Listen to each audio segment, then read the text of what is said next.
What matters the most? Bharat matters. जय Hind everyone, मेरा नाम है आदर्श गुप्ता और स्वागत है आपका भारत मैटर्स में। दोस्तों, भारत को अपने ऑयल रिजर्व्स को लेके एक बड़ी जीत मिल सकती है, पर कैसे? तो दोस्तों, हम बात कर रहे हैं अंडमान एंड निकोबार आइलैंड में हुए एक हिस्टोरिक सर्वे की। जैसा कि आप जानते हैं, अंडमान एंड निकोबार आइलैंड को वर्ल्ड की one of the most strategically located island chain कहा जाता है। इंडिया की सिक्योरिटी और इंडियन ओशन में चाइना से डील करने के लिए ये हमें भरपूर स्ट्रेटेजिक लेवरेज प्रोवाइड कराते हैं। इसीलिए ये आइलैंड चेन सिक्योरिटी के लिहाज से भारत का एक अमूल्य ट्रेजर बन जाता है। लेकिन क्या हो यदि हम कहें कि अब यही आइलैंड चेन भारत की एनर्जी नीड्स को भी फुलफिल करने वाली है? जी हाँ दोस्तों, यानी सिक्योरिटी के साथ साथ अभी आइलैंड चेन भारत की इकोनॉमी और एनर्जी जैसे क्रिटिकल सेक्टर के भी केयर टेकर बनने जा रहे हैं। पर आज हम अचानक ऐसा दावा क्यों कर रहे हैं? चलिए इसको जानते हैं। लेकिन आगे बढ़ने से पहले मैं आपको बता दूं कि इस वीडियो की इंपॉर्टेंस यूपीएससी प्रीलिम्स और मेंस के जीएस पेपर 2 के आईआर सेक्शन के लिहाज से काफी इंपॉर्टेंट है। इसके बारे में हम वीडियो के अंत में और भी बात करेंगे, पर फिलहाल के लिए अपने डिस्कशन को हम आगे बढ़ाते हैं।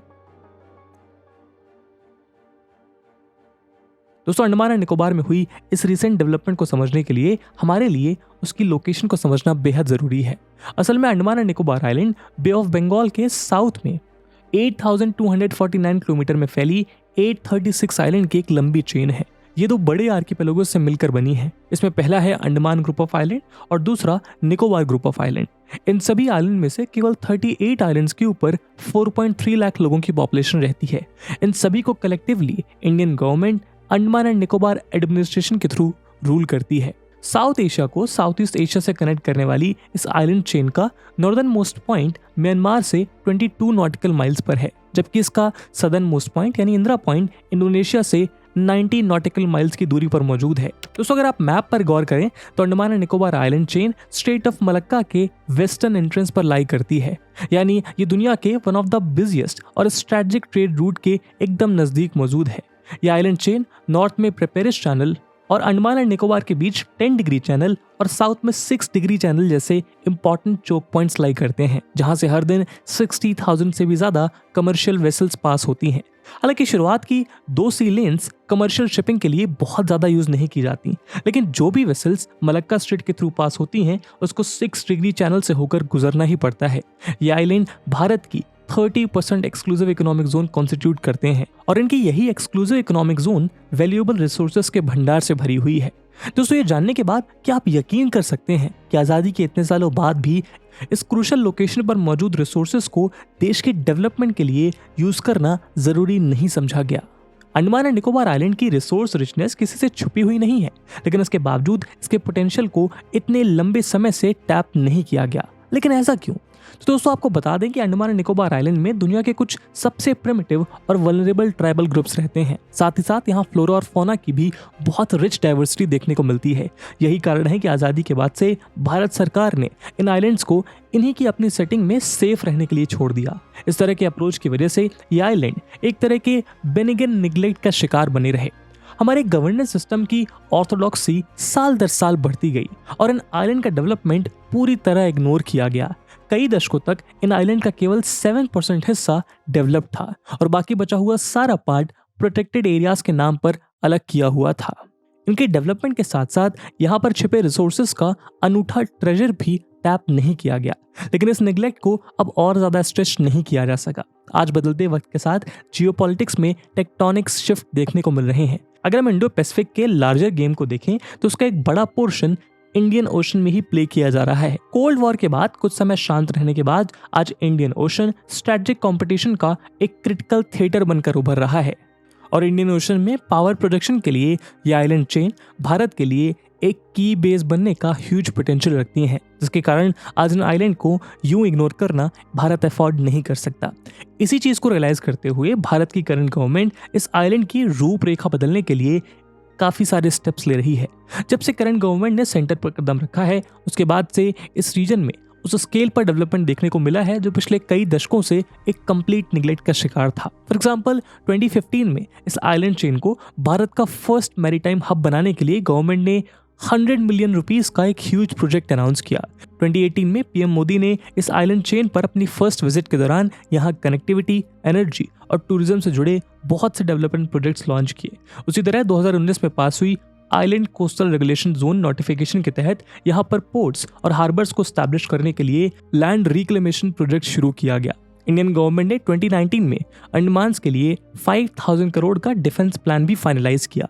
इतना ही नहीं, 2020 में यहाँ एक लैंडमार्क स्टेप लेते हुए गवर्नमेंट ने Chennai Andaman and Nicobar undersea internet cable announce करी, जिससे इस आइलैंड चेन के 7 रिमोट आइलैंड्स को high speed internet connection provide किया जा सके। और ऐसा ही कुछ हमें इस रीजन के रिसोर्स एक्सप्लोरेशन में भी देखने को मिल रहा है। भारत दुनिया की 3rd largest energy consuming country है, लेकिन ये देश हमेशा से एक एनर्जी डेफिशिएंट नेशन रहा है। भारत आज भी अपने एनर्जी नीड्स को पूरा करने के लिए एक बहुत बड़े स्केल पर इंपोर्ट्स डिपेंडेंट है। यही कारण है कि इंडिया एनर्जी के one of the top most importers में गिना जाता है। ऑयल मिनिस्ट्री की petroleum planning and analysis cell PPAC के डेटा के मुताबिक फिस्कल ईयर 2022 में इंपोर्टेड क्रूड पर इंडिया की रिलायंस 87.3% पर पहुंच गई है। ये फिस्कल ईयर 2021 में 85.5% और फिस्कल ईयर 2020 में 84.4%, फिस्कल ईयर 2019 में 85% और फिस्कल ईयर 2018 में 83.8% पर हुआ करती थी। फिस्कल ईयर 2022 में भारत ने 232.4 million turns crude oil import किया, जो लास्ट ईयर के कंपैरिजन में 9.4% हाई था। अगर वैल्यू के टर्म्स में बात करें तो इस साल भारत ने $158.3 बिलियन का क्रूड ऑयल इंपोर्ट किया, जो लास्ट ईयर $120.7 बिलियन के लेवल पर था। और तो और इस करंट पेस पर भारत की ऑयल और गैस की रिक्वायरमेंट 2050 तक 3-fold बढ़ने के चांसेस हैं। यहाँ इन नंबर से आप इंपोर्ट की डिपेंडेंसी का तो अंदाजा लगा ही सकते हैं, लेकिन ये इंपोर्ट डिपेंडेंसी कोविड-19 पैंडेमिक और रशिया यूक्रेन वॉर जैसी क्राइसिस के दौरान भारत को और भी ज्यादा वल्नरेबल बना देती है। साथ ही साथ इंपोर्ट्स पर इतनी हाई रिलायंस इंडियन इकोनॉमी को ऑयल के ग्लोबल प्राइसेस की वॉलेटिलिटी का भी शिकार बनाती है, जिसका असर देश के foreign trade deficit, foreign exchange reserve, rupee exchange rate और इन्फ्लेशन जैसे सभी क्रिटिकल प्रोसेसेस पर पड़ता है। यही कारण है कि आज government in costly oil imports को कट करने के लिए डोमेस्टिक क्रूड ऑयल आउटपुट को बढ़ाना चाहती है। इसके लिए एक्सप्लोरेशन और प्रोडक्शन कॉन्ट्रैक्ट्स को और ज्यादा लुक्रेटिव बनाने की पहल की जा रही है और इसी दिशा में ऑयल एंड गैस एक्सप्लोरेशन के लिए नए एवेन्यूज एक्सप्लोर किए जा रहे हैं। ऐसा ही एक रिमार्केबल और historic effort Andaman and Nicobar island में हुआ है। दोस्तों, इंडिया अपने एक्सक्लूसिव इकोनॉमिक जोन का एक एग्जॉस्टिव सर्वे कंप्लीट करने जा रहा है। इसके तहत अंडमान का ऑफशोर एरिया का पहला प्रॉपर सर्वे किया जा रहा है। 23,055 लाइन किलोमीटर्स का डेटा कलेक्शन करने के साथ ये सर्वे अपने अंतिम चरण पर पहुंच चुका है। उसी तरह वेस्टर्न सेक्टर में 38,711 लाइन किलोमीटर और ईस्टर्न सेक्टर में 8,235 लाइन किलोमीटर का सर्वे अपनी कंप्लीशन के फेज में है। ये सर्वे ईस्टर्न और वेस्टर्न ऑफशोर में शेयर वाटर जियो सर्विसेज लिमिटेड और अंडमान रीजन में सीबर्ड एक्सप्लोरेशन के द्वारा किया जा रहा है।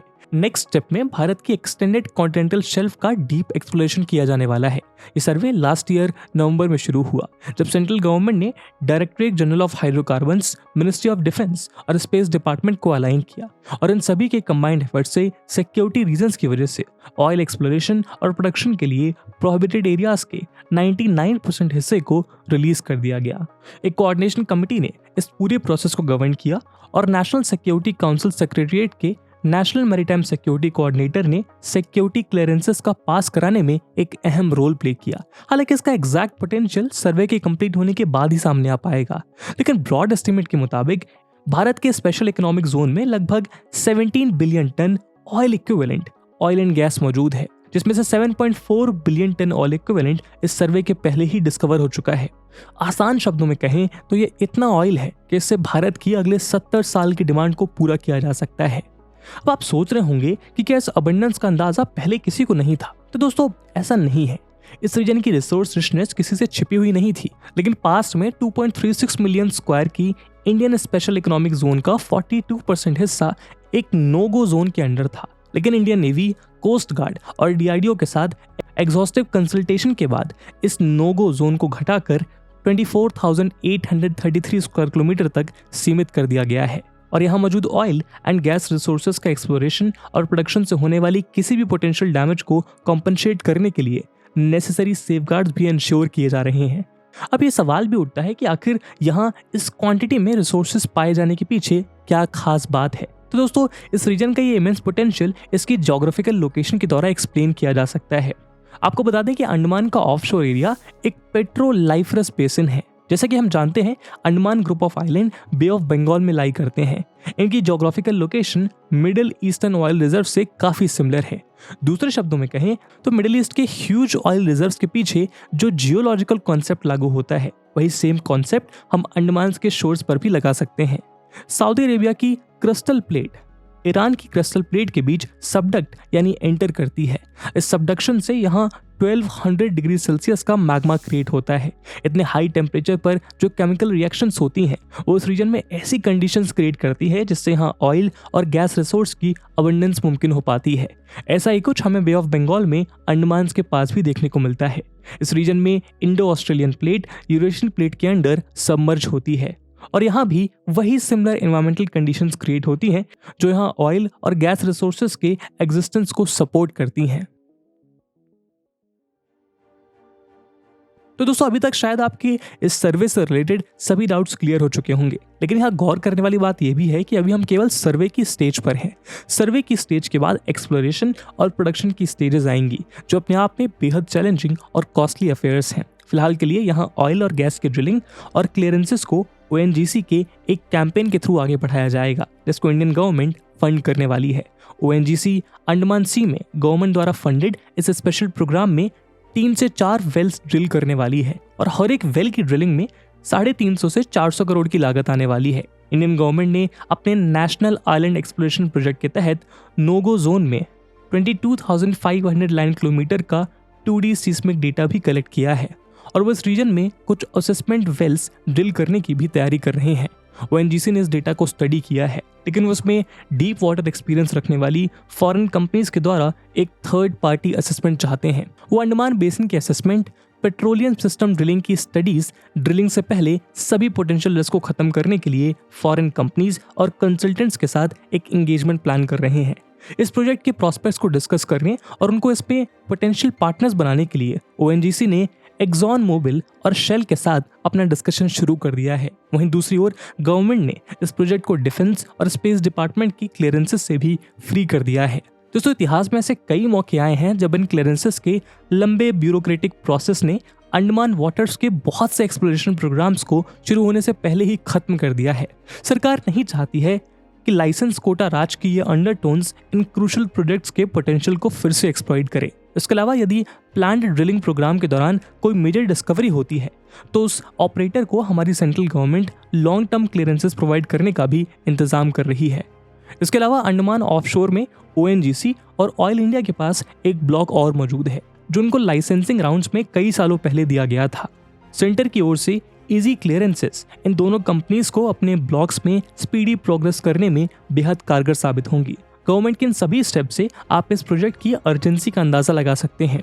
तो उन सभी ह्यूमन मेड चैलेंजेस को तो गवर्नमेंट टैकल कर सकती है, लेकिन जहां ये प्रोजेक्ट्स लागू होने जा रहा है वो दुनिया के हाईली सेंसिटिव और बायोडाइवर्सिटी रिच रीजन्स में गिने जाते हैं। दूसरे शब्दों में कहें तो यहाँ हमें फ्यूल रिसोर्सेज के साथ साथ नेचर की बाकी बहुत सी अद्भुत क्रिएशंस भी देखने को मिलती हैं।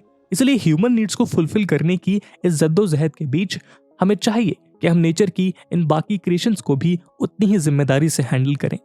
तो इस प्रोजेक्ट में आगे बढ़ते हुए इसके इन्वायरमेंटल चैलेंजेस को मैनेज करना ही शायद इस प्रोजेक्ट का सबसे बड़ा और महत्वपूर्ण चैलेंज होने वाला है, क्योंकि लॉन्ग टर्म में ह्यूमैनिटी ऑयल की हाई कॉस्ट को भले ही अफोर्ड कर पाए, लेकिन हाई इन्वायरमेंटल कॉस्ट को अफोर्ड करना इस धरती पर किसी के लिए मुमकिन नहीं है।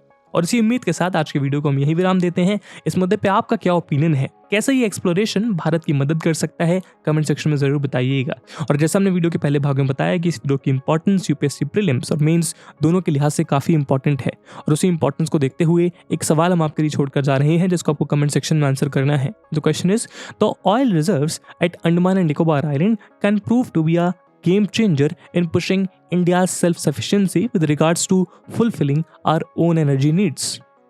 Discuss. And with this question, my friends, that's it for the video. I hope आपको वीडियो पसंद आया होगा, और अगर पसंद आया है तो अपने दोस्तों के साथ शेयर करना मत भूलिएगा। हम मिलते हैं अगले वीडियो में, तब तक के लिए जय हिंद, जय भारत।